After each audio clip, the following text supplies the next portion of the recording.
26/12/2016 रोजी केंद्र सरकारने परिवहन वाहनांकरता एक स्पेशल आदेश काढून प्रतिदिन फिटनेससाठी 50 रुपये प्रतिदिन दंड आकारण्यात आलेला होता।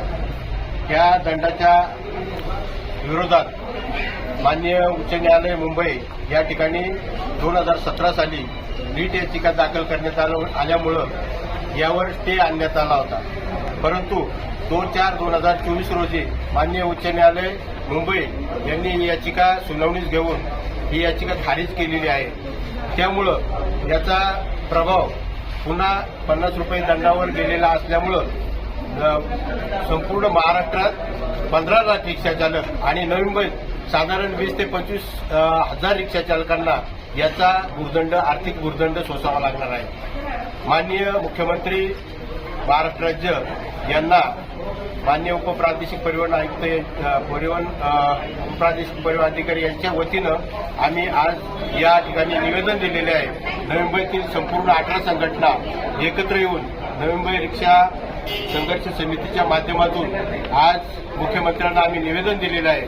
साहेब, रिक्षा चालक हा आर्थिक दुर्बल घटकात असल्यामुळं त्याची आर्थिक परिस्थिती नसल्यामुळं त्यांनी कागदपत्राची पूर्तता केलेली नाही आणि असं असल्यामुळं रिक्षा चालकांना एवढ्या मोठ्या प्रमाणात दंडाची आकारणी करणं म्हणजे रिक्षा व्यवसाय मोडीत काढणे असा विषय होऊ शकतो आणि म्हणूनच माननीय मुख्यमंत्री किंवा संबंधित अधिकाऱ्यांनी केंद्र शासनाने या रिक्षा चालकांच्या आर्थिक दृष्टिकोनाचा गांभीर्याने विचार करून जो दंड आकारलेला आहे, आज दंडाची रक्कम पाहता साधारण 40-50 हजार रुपये दंड आहे आणि रिक्षाची किंमत आहे 20 ते 30 हजार रुपये रिक्षाचा व्हॅल्यू निघतो।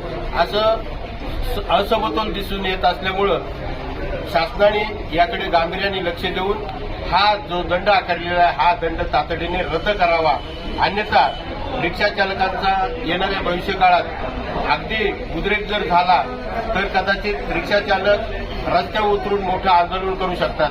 म्हणूनच माननीय महोदय, राज्याचे मुख्यमंत्री तसेच केंद्राचे